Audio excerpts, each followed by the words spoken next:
नमस्कार, स्वागत है आप सबका डिबेट नेटवर्क के एक और शानदार डिबेट वीडियो में। दरअसल आज की डिबेट है वो होने वाली है जो वक्त संशोधन अधिनियम आया उसको लेकर। देखिए कैसे इस डिबेट में जो भी मुस्लिम स्कॉलर थे उनको मुस्लिम के द्वारा ही बहुत अच्छी तरीके से बेइज्जत किया गया और उन मुस्लिमों ने ये कहा कि नहीं, हम मोदी जी के साथ खड़े हैं क्योंकि मोदी जी ने जो फैसले लिए हैं वो देश हित में है और हमारे हित में है। जबकि तुम लोग माफिया हो, तुम लोग जमीनें हड़प रहे हो जो वक्फ की जमीनें हैं। डिबेट बहुत ही शानदार और ज़बरदस्त होने वाली है। आप लोगों से अनुरोध है कि चैनल पे नए आए हो या चैनल पे पहली बार आए तो चैनल को सब्सक्राइब जरूर करें। चलिए देखते हैं। कहा गया वक्फ बोर्ड से एनओसी लेके आओ और फिर जब वक्फ बोर्ड ने एनओसी नहीं दिया तब उसको अपनी पिटीशन आगे दायर करनी पड़ी। ट्रिब्यूनल के अंदर स्टेट हाई कोर्ट का जज बैठता है, वो हिंदू भी हो सकता है। ये पहले क्लियर लीजिए आप। There is no religious foundation. ये जो मिस इन्फॉर्मेशन फैलाते हैं ना, और सालों से वक्फ बोर्ड के अंदर केसेस हिंदू जजेस ने डिसाइड किए हैं। मात्र 10 सेकंड था।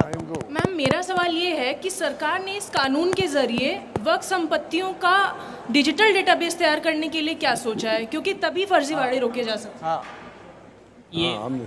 ये वो पार्टी है जो विपक्ष में आज लोग बैठे हैं कि 2024 में जब चुनाव हो रहे थे ये कहते हैं संविधान खतरे में, कोई खतरे में नहीं है। ये अपनी राजनीतिक रोटियां सेक रहे हैं और आज भी मोदी जी जो कर रहे हैं बहुत अच्छा कर रहे हैं। वक्फ बोर्ड बिल पास हुआ है, मुसलमान बहुत खुश है।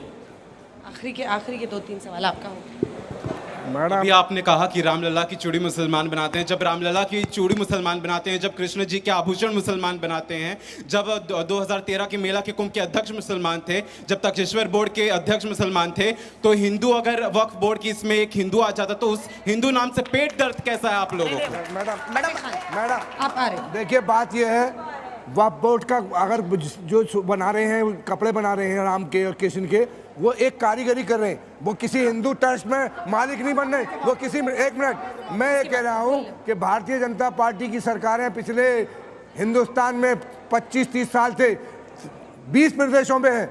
क्या वक्फ बोर्ड में बेईमानी करने वाले वक्फ बोर्ड के चेयरमैन होते हैं, आम आदमी होता है? और वक्फ बोर्ड के चेयरमैन और जो उसका मुतवल्ली होता है वो सरकार बनाती है।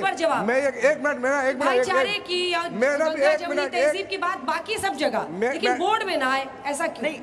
मैडम एक बात कह लेंगे, टेक्निकल हेल्प मिले ना, अच्छे लोग आए, काबिलियत से आए, धर्म की वजह से नहीं।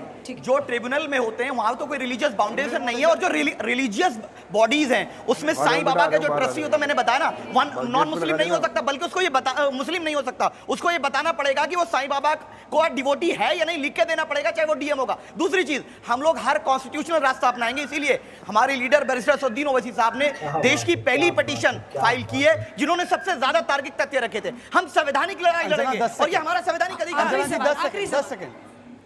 मैं ये पूछना चाहता हूँ इन लोगों से कि अगर वक्फ की ज़मीनें पंजीकृत ऑनलाइन हो जाती हैं तो क्या प्रॉब्लम है उससे आप लोगों को? चलिए, कम से कम इसकी जानकारी तो हमें पता लगेगी। अंजना जी 10 सेकंड इसमें जोड़ दीजिए, कानून का किससे भी मुसलमान को पता नहीं है कि कितनी जमीन है, कितनी आमदनी है, कितना खर्चा है, कितने गरीब परिवारों के आपने शादियां कराई है, गरीब बच्चियों की कभी किसी की शादी का फंक्शन रखा है? किसी एनजीओ के माध्यम से कभी शादी की किसी गरीब लड़कियों की? किसी इसका जवाब 10 सेकंड अंजना जी हमको भी दे दीजिए। बहुत अच्छा सवाल है।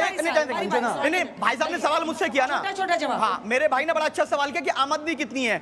2020 में 166 करोड़ थी और घटते घटते मोदी सरकार में वो आमदनी 9 लाख रुपए हो गई, इसलिए उसमें भूमाफियाओं का कब्जा। मैं बता रहा हूं। दूसरी चीज, हमें डिजिटलाइजेशन से आपत्ति नहीं है, हमें आपत्ति यह है कि आप वक्फ बाय यूजर को खत्म करके कलेक्टर को एक्स्ट्रा पावर दे करके और प्रैक्टिसिंग मुस्लिम नाम का ये डायलॉग ऐड करके आर्टिकल 14 का वायलेशन करके आप हमारी संपत्तियों पर कब्जा करना चाहते हैं, हमारी संपत्तियों को को देना चाहते हैं। मत कीजिए, एक बार चेंज कीजिए ना पैटर्न, प्लीज अंजना, वो नहीं देते आप। ये आज तक चैनल की जो बिल्डिंग है ना, ये मेरी है।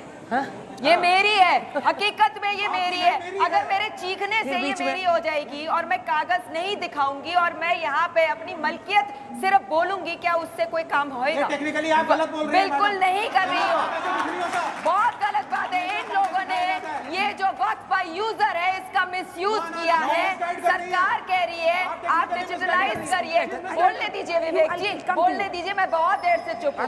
सरकार ने कहा है यदि आप कोई भी जमीन, कोई भी कब्रिस्तान, कोई भी दरगाह, कोई भी मदरसा इस्तेमाल कर रहे हैं और वक्फ के तहत आप इस्तेमाल कर रहे हैं, उससे आप रजिस्टर करवा दीजिए। हम आपसे कुछ नहीं छीन रहे हैं। सही बात है, आप सबको पता है इस बारे में।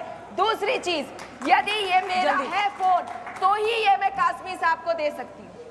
सही बात है, पर अगर मैं कहीं और से छीन के ले लूं और इनको दे दूं और ये वक्त का काम वहां कर दे तो कौन पकड़ेगा मुझको? कौन मुझे पकड़ने वाला है? तीसरी चीज,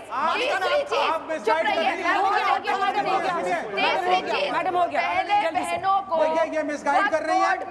कभी भी चाहे वक्फ हो या कोई भी बोर्ड हो इस मुल्क का, अगर जमीन के कागज नहीं है तो जमीन आपकी नहीं। ये मिसगाइड कर रही है जैसे कि इन्होंने मिसगाइड किया। एक शगुफा फैलाया गया साहब। अरे अपना पॉइंट बोलिए ना। इनका एक शगुफा सुनिए। पार्लियामेंट हाउस वक्फ की जमीन पर है, सबसे बड़ा मिसकंसेप्शन और झूठ फैलाया गया। नहीं है। किसने बोला था पहले? आप क्लेम करते हैं। किसने क्लेम किया है? इन पता नहीं। बदरुद्दीन अजमल बिना कागज के, सांसद बिना कागज के, बिना रजिस्ट्रेशन के, बिना खसरा खतौली के देखे हुए वक्फ की कोई भी जमीन वक्फ की नहीं हो सकती। मैं तभी दान दे सकता हूँ जब वो जमीन मेरी हो और मैं वो कागज दूं। ठीक है जी, ये मिसगाइडेंस है।